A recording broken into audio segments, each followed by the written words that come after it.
यदि आप कश्मीर घूमने की योजना बना रहे हैं तो आप यह ज़रूर प्लान कर रहे होंगे कि कश्मीर में बेताब वैली देखने ज़रूर जाएंगे।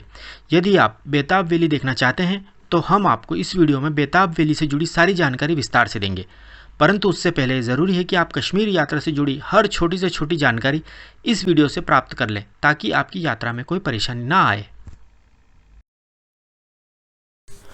जम्मू कश्मीर की गर्मियों की राजधानी श्रीनगर देश का एक प्रमुख पर्यटन स्थल है। यदि आप धरती का स्वर्ग अर्थात कश्मीर घूमने की योजना बना रहे हैं तो श्रीनगर कैसे पहुंचे, ये आपके सामने सबसे बड़ा सवाल होता है। श्रीनगर तक सीधी रेल सेवा नहीं है, यहाँ केवल सड़क और वायु मार्ग के जरिए ही पहुंचा जा सकता है। झेलम नदी के किनारे बसा श्रीनगर डल झील, खूबसूरत गार्डन और हाउस बोट के लिए प्रसिद्ध है। श्रीनगर में स्थित डल झील चारों ओर से मुगल गार्डन से घिरी है और इसमें हाउस बोट स्थित हैं तथा शिकारे चलते हैं। गौरतलब है कि श्रीनगर सड़क मार्ग के जरिए पूरे देश से जुड़ा हुआ है। श्रीनगर बस के जरिए आसानी से पहुंचा जा सकता है। श्रीनगर तक दिल्ली, पंजाब, हरियाणा आदि कई शहरों से सीधी बस सेवा है। इसके अलावा जम्मू शहर से भी सीधी बस सेवा श्रीनगर के लिए है। सड़क के रास्ते अगर आप श्रीनगर जा रहे हैं तो आपको जम्मू होकर ही जाना होगा। श्रीनगर दिल्ली से लगभग 859 किलोमीटर दूर है तथा दिल्ली से श्रीनगर का बस का किराया लगभग 1250 रुपये है तथा 18 से 19 घंटे का समय यात्रा में लगता है।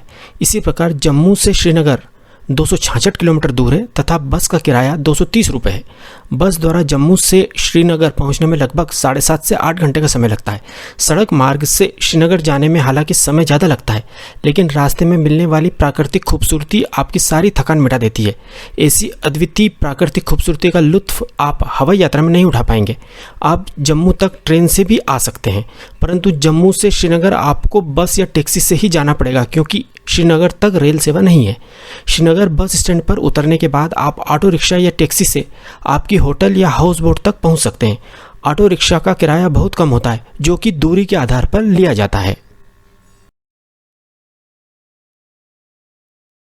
एरोप्लेन से श्रीनगर पहुंचना थोड़ा सा महंगा ज़रूर है, लेकिन सबसे बेस्ट तरीका यही है। श्रीनगर तक भारत के लगभग हर बड़े शहर से उड़ान सेवा उपलब्ध है। एरोप्लेन के जरिए दिल्ली से नॉन स्टॉप फ्लाइट से श्रीनगर पहुंचने में करीब 1.5 घंटा लगता है। यदि आप 2 से 3 महीने पहले फ्लाइट का टिकट बुक करा लेते हैं तो दिल्ली से श्रीनगर का नॉन स्टॉप फ्लाइट का किराया केवल 2500 से 3000 रुपये पड़ता है। यदि आप 1 या 2 स्टॉप फ्लाइट चुनते हैं तो किराया और भी कम हो जाएगा। एरोप्लेन से जाने में आपका बहुत सारा समय बचता है और रास्ते में कोई परेशानी भी नहीं होती। यदि आपके साथ छोटे बच्चे हैं तो हमारा आपको सजेशन है कि आप फ्लाइट के द्वारा ही श्रीनगर जाइए।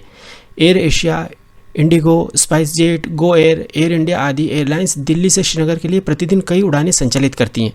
श्रीनगर एयरपोर्ट पर उतरने के बाद आपको अपने होटल अथवा हाउस बोट तक जाने के लिए टैक्सी करनी पड़ेगी क्योंकि ऑटो रिक्शा तथा बस आपको एयरपोर्ट पर नहीं मिलेगी। श्रीनगर एयरपोर्ट से श्रीनगर सिटी अथवा डल झील तक का टैक्सी का किराया 700 से 800 रुपये है। आप यहाँ किराया कम करने के लिए बार्गेन नहीं कर सकते क्योंकि यहाँ टैक्सी यूनियन है तथा टैक्सी वालों की मोनोपोली है।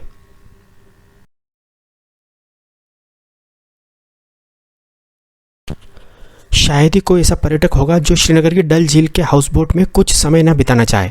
आप हाउस बोट को 1 दिन के लिए ऑनलाइन बुक कर सकते हैं अथवा श्रीनगर पहुंचने के बाद आप डल झील पर जाकर सीधे हाउस बोट बुक कर सकते हैं। हाउस बोट का 1 दिन का किराया 700 रुपये से लेकर 2000 रुपये तक होता है। कुछ लग्जरी हाउस बोट का 1 दिन का किराया 5000 रुपये तक भी होता है। आप अपने बजट के अनुसार हाउस बोट चुन सकते हैं। यदि आप ऑनलाइन हाउस बोट बुक करते हैं तो आपको किराया बहुत कम पड़ेगा क्योंकि ऑनलाइन साइट्स बहुत भारी डिस्काउंट देती हैं। आप श्रीनगर में पहले दिन होटल की बजाय हाउस बोट ही बुक करें। हाउस बोट पर आपको ब्रेकफास्ट, लंच तथा डिनर की भी सुविधा मिलेगी, परंतु आप हाउस बोट पर केवल ब्रेकफास्ट का ही पैकेज लें क्योंकि हाउस बोट का खाना ज़्यादा अच्छा तथा हाइजीनिक नहीं होता है। डल झील के किनारे कई अच्छे वेज तथा नॉन वेज रेस्टोरेंट हैं। आप हाउस बोट की बजाय वहां लंच या डिनर करें। हाउस बोट पर चेक इन करने के बाद आप हाउस बोट पर चाय अथवा कॉफ़ी के साथ डल झील को निहार सकते हैं तथा हाउस बोट पर घूम सकते हैं। शाम को आप डल लेक में शिकारा राइड का आनंद ले सकते हैं। शिकारा छोटी नाव के समान होते हैं। 1 घंटे की शिकारा राइड की कॉस्ट 550 रुपये होती है। यदि आप 2 घंटे शिकारे पर घूमते हैं तो कॉस्ट 800 रुपये होती है। यह कॉस्ट पूरे शिकारे की होती है। एक शिकारे पर अधिकतम 4 लोग बैठ सकते हैं तथा यदि आप 4 से ज़्यादा सदस्य हैं तो आपको 2 शिकारे किराए पर लेने होंगे। शिकारा आपको हाउस बोट से पिक करेंगे तथा वापस आपके हाउस बोट पर ही ड्रॉप करेंगे। इसमें कोई दो मत नहीं है कि शिकारा पर डल झील की सैर आपको पूरे जीवन भर याद रहेगी। आप हाउस बोट के अलावा शिकारा राइड डल झील के किनारे से भी ले सकते हैं। सैकड़ों शिकारे टूरिस्ट के इंतज़ार में डल झील के किनारे पर खड़े रहते हैं। शिकारा राइड के बाद आप राधा की रसोई अथवा विशाल वैष्णो भोजनालय पर डिनर कर सकते हैं। यह दोनों रेस्टोरेंट वेजिटेरियन है, खाना बहुत स्वादिष्ट है तथा रेट भी रीजनेबल है। यह रेस्टोरेंट डल झील में हाउस बोट की श्रृंखला के पास स्थित है। रात में आप हाउस बोट से श्रीनगर की खूबसूरती निहारें, उसके बाद आप हाउस बोट में रेस्ट करें। इस प्रकार आपका खूबसूरत कश्मीर में पहला दिन समाप्त होता है। दूसरे दिन आप सुबह हाउस बोट पर ब्रेकफास्ट करें तथा अपना सामान पैक करें तथा पहलगांव के लिए प्रस्थान करें। हाउस बोट से आप नाव के द्वारा किनारे पर आएँ तथा किनारे पर सैकड़ों टैक्सी खड़ी रहती हैं। उनमें से एक को आप पहलगांव जाने के लिए बुक करें। श्रीनगर से पहलगांव की दूरी लगभग 152 किलोमीटर है तथा टैक्सी का किराया 2500 रुपये है। टैक्सी वाला आपको रास्ते में कई खूबसूरत साइट्स जैसे कि अवंतीपुर रुइंस दिखाता हुआ ले जाएगा। अवंतीपुर रुइंस 1100 साल पुराना राजा अवंती वर्मन द्वारा निर्मित भगवान विष्णु का मंदिर है। हालांकि यह मंदिर टूट फूट गया है परंतु फिर भी देखने लायक है। पहलगांव पहुंचने में आपको 5 घंटे का समय लगेगा, इसलिए आप रास्ते में किसी अच्छे ढाबे पर लंच कर लें। आपकी टैक्सी का ड्राइवर आपको इस मामले में गाइड कर देगा। यदि आप श्रीनगर से 10 बजे सुबह पहलगांव के लिए निकलते हैं तो आप रुकते रुकते तथा सुंदरता का आनंद लेते हुए भी जाएंगे तो भी आप 3 से 3:30 बजे तक आराम से पहलगांव पहुंच जाएंगे। यदि आपने पहले से होटल बुक कर रखा है तो आप वहां जाएं। यदि आपने ऑनलाइन होटल बुक नहीं किया है तो टैक्सी वाले की मदद से अपने बजट के हिसाब से 800 रुपये से 2000 रुपये पर डे का होटल बुक कर सकते हैं। इसके बाद आप पेमेंट देकर टैक्सी वाले को छोड़ दें तथा होटल में चेक इन करें। शाम की चाय या कॉफ़ी आप होटल के बाहर लान में बर्फीले पहाड़ों को देखते हुए पिए। यदि आपका मन करे तो आप होटल से बाहर वैली में टहलाएं। इसके बाद रात का खाना आप होटल में ही खाएं तथा रात में आराम करें।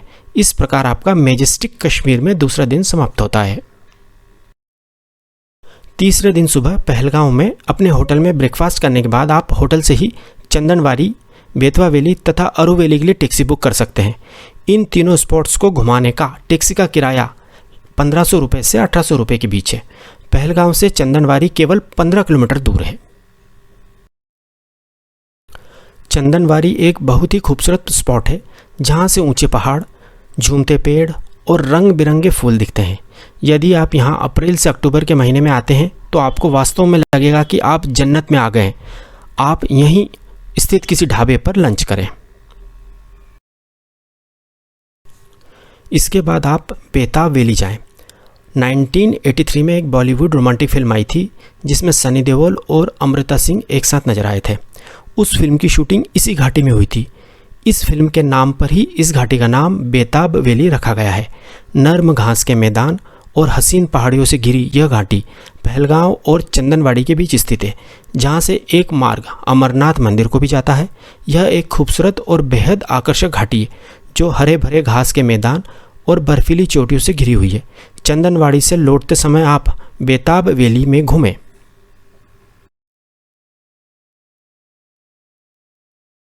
बेताब वैली के बाद आप आरू वैली जाइएगा। आरू वैली एक महत्वपूर्ण पर्यटक स्थल है। इस वैली के बीचों बीच एक नदी है जिसके किनारे आरू गांव बसा हुआ है। यहाँ आप हॉर्स राइडिंग, ट्रेकिंग आदि कर सकते हैं। इस वैली में आकर आपको स्विट्ज़रलैंड जैसा अनुभव होगा तथा आपका मन इस वैली से वापस जाने का ही नहीं होगा। आपका मन करेगा कि आप इसी गांव में बस जाएं। आरू वैली में आपको चाय नाश्ते की दुकानें भी मिल जाएंगी। आरू वैली के बाद आप पहलगांव घूमते हुए अपनी होटल में आ जाएं तथा रात का डिनर अपनी होटल में ही करें। चौथे दिन आप होटल में ब्रेकफास्ट करके गुलमर्ग के लिए निकलें। पहलगांव से गुलमर्ग की दूरी 140 किलोमीटर है तथा पहलगाम से गुलमर्ग पहुंचने में 4 से 4.5 घंटे का समय लगता है। आपको आपकी होटल से ही गुलमर्ग के लिए टैक्सी मिल जाएगी। होटल वाले तत्काल टैक्सी बुला देते हैं। टैक्सी का किराया 2500 से 3000 रुपये के बीच होता है। आप बार्गेन करके टैक्सी का किराया कम भी करा सकते हैं। यदि आप सुबह 10 बजे भी पहलगाम से गुलमर्ग के लिए निकलते हैं तो आप 2:30 बजे तक गुलमर्ग पहुंच जाएंगे। आप चाहें तो रास्ते में लंच भी कर सकते हैं या आप गुलमर्ग पहुंचकर अपनी होटल में लंच कर सकते हैं। यदि आपने गुलमर्ग के लिए ऑनलाइन होटल बुक की है तो वह आपको बहुत सस्ती पड़ेगी, परंतु गुलमर्ग पहुंचकर यदि आप होटल सर्च करते हैं तो होटल वाले बहुत ज़्यादा रेट बताएंगे, जो 3000 से 4000 रुपये तक भी हो सकता है, जबकि ऑनलाइन बुक करने पर उसी होटल में आपको 1500 रुपये में रूम मिल जाएगा। पूरे कश्मीर में सबसे ज़्यादा महंगे होटल गुलमर्ग में ही हैं, इसलिए यहाँ के होटल ऑनलाइन ही बुक करें, अन्यथा ये होटल वाले आपको लूट लेंगे। गुलमर्ग में होटल में चेक इन करने के बाद आप होटल के बाहर प्रकृति की गोद में चाय नाश्ते का आनंद लें तथा कुछ देर होटल के बाहर पैदल ही गुलमर्ग घुमाएं। रात में होटल में डिनर करके सो जाएं। इस प्रकार आपका कश्मीर में चौथा दिन समाप्त होता है। अगले दिन अर्थात 5वें दिन आप अपने होटल में ब्रेकफास्ट करने के बाद केबल कार राइड के लिए जाएं, जिसे कश्मीर में गंडोला राइड कहते हैं। आप पोनी अर्थात घोड़े पर बैठकर गंडोला राइड के टिकट काउंटर अर्थात स्टार्टिंग पॉइंट तक भी जा सकते हैं। आप गंडोला स्टार्टिंग पॉइंट तक अपनी होटल से पैदल भी जा सकते हैं। यहाँ केवल 20 मिनट में पैदल पहुँचा जा सकता है। आप अपने बच्चों को घोड़ों पर बिठा सकते हैं। यहाँ पर आपको टैक्सी करने की कतई ज़रूरत नहीं है। गंडोला राइड के 2 फेज़ होते हैं। पहला फेज़ गुलमर्ग से कुंगदूर का होता है। इसका किराया 740 रुपये है। सेकेंड फेज़ कुंगदूर से अपर वाथ तक का होता है। इसका किराया 950 रुपये होता है। यह किराया आने तथा जाने दोनों ओर का मिलाकर होता है। यहाँ कुल 100 केबल कार है। एक केबल कार 6 लोगों को ले जाती है। केबल कार पहले फेज़ में अर्थात कुंगदूर तक 2600 मीटर की ऊंचाई तक ले जाती है। इसमें 9 मिनट का समय लगता है। यदि आप सेकेंड फेज़ अर्थात अपर वाथ तक जाना चाहते हैं तो केबल कार आपको 3747 मीटर तक ऊपर ले जाती है। यहाँ पहुँचने में लगभग 12 मिनट लगते हैं। गंडोला राइड से फेज़ 1 या फेज़ 2 पर उतरकर स्नो एक्टिविटीज़ को एंजॉय किया जा सकता है। अब पर्यटकों के मन में यह सवाल उठता है कि फ़ेज़ 1 पर जाएं या फ़ेज़ 2 पर। यदि आप अप्रैल, मई तथा जून में गुलमर्ग आते हैं तो ही आपको फ़ेज़ 2 तक जाना चाहिए, क्योंकि इन 3 महीनों में फ़ेज़ 2 पर ही बर्फ़ मिलती है तथा वहीं पर स्नो एक्टिविटीज़ जैसे स्कीइंग, स्नो बाइकिंग आदि होती हैं। इन 3 महीनों में फ़ेज़ 1 पर बर्फ़ नहीं मिलती है। अन्य सभी महीनों में फ़ेज़ 1 तक ही जाना चाहिए, क्योंकि सारी स्नो एक्टिविटीज़ फ़ेज़ 1 पर ही होती हैं, फ़ेज़ 2 पर नहीं। कुंगदूर अथवा अपरवाथ में स्नो एक्टिविटीज़ करने के बाद आप गंडोला से वापस गुलमर्ग आ जाएं। रात का खाना आप अपने होटल में ही खाएं तथा आराम करें, क्योंकि आप स्नो एक्टिविटीज़ के बाद बहुत ज़्यादा थक जाएंगे। एक महत्वपूर्ण बात, गुलमर्ग अपनी स्नो एक्टिविटीज़ के लिए देश भर में फेमस है। यदि आप अप्रैल, मई तथा जून में कश्मीर घूमने का प्लान बना रहे हैं तो आपको स्नो केवल गुलमर्ग में ही मिलेगा, तथा वह भी कुंगदूर अथवा अपरवाथ में। अन्य जगह पर बर्फ़ पहाड़ों पर रहती है जहां जाना संभव नहीं है। केवल गुलमर्ग में ही आप गर्मियों में बर्फ़ को हाथ से छू सकते हैं। छठे दिन आप गुलमर्ग से श्रीनगर के लिए प्रस्थान करें। गुलमर्ग में आप होटल में ब्रेकफास्ट करने के बाद होटल से ही टैक्सी बुक करें। गुलमर्ग से श्रीनगर की दूरी केवल 50 किलोमीटर है तथा टैक्सी का किराया 1500 से 1800 रुपये के बीच है तथा गुलमर्ग से श्रीनगर पहुंचने में 1.5 से 2 घंटे का समय लगता है। श्रीनगर पहुंचकर आप होटल बुक करें। श्रीनगर में होटल का किराया कम होता है, जो 1000 से 1500 रुपये के बीच होता है। यदि आपने ऑनलाइन होटल बुक कर रखी है तो आपका होटल बुकिंग का समय बचेगा। श्रीनगर में होटल 2 दिन के लिए बुक करें। होटल में चेक इन करने के बाद आप टैक्सी बुक कर सकते हैं या ऑटो रिक्शा से श्रीनगर लोकल साइट सीन कर सकते हैं। यदि ट्यूलिप गार्डन खुला हो तो उसे अवश्य देखने जाइएगा। यह गार्डन अप्रैल में केवल 20 से 25 दिन के लिए ही खुला रहता है, क्योंकि ट्यूलिप फ्लावर साल में केवल 20-25 दिन ही खिलते हैं। इसके बाद आप श्रीनगर में चश्मे शाही, निशांत बाग तथा शालीमार बाग घूम सकते हैं। इन तीनों बागों को ही सम्मिलित रूप से मुगल गार्डन्स कहा जाता है और ये तीनों बाग डल झील के किनारे ही स्थित हैं। इसके बाद आप श्रीनगर में डल लेक के किनारे स्थित किसी अच्छे रेस्टोरेंट में लंच कर सकते हैं। लंच के बाद आप शंकराचार्य टेम्पल देखने जाएं। लौटते समय आप श्रीनगर का हार्ट कहलाने वाला लाल चौक देखें तथा यदि आप शॉपिंग करना चाहें तो लाल चौक पर आप यह कर सकते हैं। इस चौक पर कभी कभी शुक्रवार के दिन पत्थरबाजी भी हो जाती है। यदि ऐसी स्थिति हो तो आप लाल चौक को देखना स्थगित भी कर सकते हैं। बाकी पूरा कश्मीर पर्यटकों के लिए पूरी तरह सुरक्षित है। इसके बाद आप डिनर करके रात में अपने होटल में विश्राम करें। अगले दिन अर्थात 7वें दिन आप जल्दी ब्रेकफास्ट कर लें तथा टैक्सी बुक करके सोनमर्ग के लिए निकलें। सोनमर्ग श्रीनगर से 81 किलोमीटर दूर है तथा सोनमर्ग पहुंचने में 3 घंटे का समय लगता है। श्रीनगर से सोनमर्ग जाने तथा वापस आने का टैक्सी का अधिकतम किराया 2500 रुपये होता है।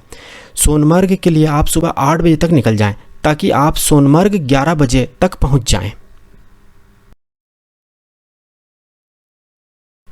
सोनमर्ग को मिडोज ऑफ गोल्ड अर्थात सोने की घास वाली जगह कहते हैं। सोनमर्ग में आप पोनी राइड का आनंद उठाएं। सोनमर्ग में ही आप लंच करें।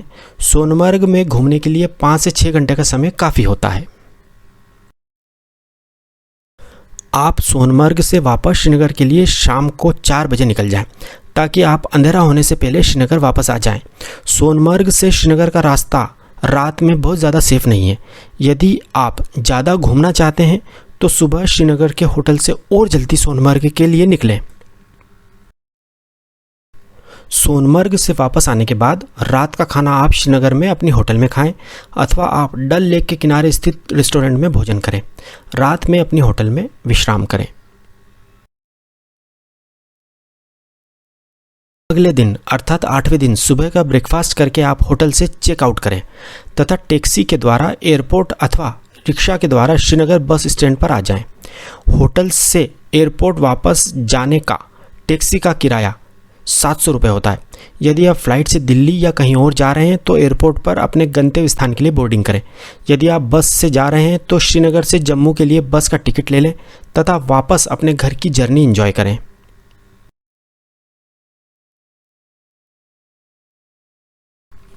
अब हम 8 दिन की इस कश्मीर यात्रा के कुल खर्च पर बात करते हैं। 4 लोगों का दिल्ली से श्रीनगर तथा रिटर्न श्रीनगर से दिल्ली का फ़्लाइट का किराया 20,000 रुपये। 4 लोगों का 8 दिन का टैक्सी का कुल किराया 14,000 रुपये। 4 लोगों का 8 दिन का होटल तथा हाउस बोट का किराया 14,000 रुपये। 4 लोगों का 8 दिन का भोजन का खर्च 14,000 रुपये। 4 लोगों का 8 दिन का साइट सीइंग तथा एक्टिविटी का खर्च 10,000 रुपये। 4 लोगों का कश्मीर में 8 दिन का अधिकतम कुल खर्च 72,000 रुपये।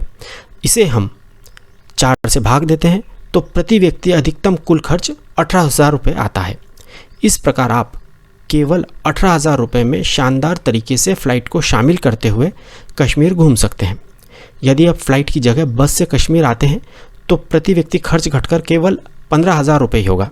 यदि आप ऑनलाइन होटल बुक कर लेते हैं तो होटल का खर्च 14,000 रुपये से घटकर केवल 9,000 रुपये ही आएगा।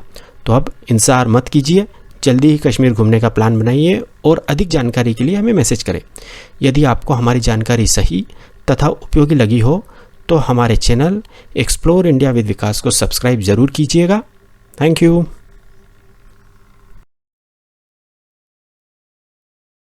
यदि आपको हमारा ये वीडियो पसंद आए तो प्लीज़ हमारे चैनल एक्सप्लोर इंडिया विद विकास को सब्सक्राइब जरूर कीजिएगा तथा बेल आइकन भी दबाइएगा।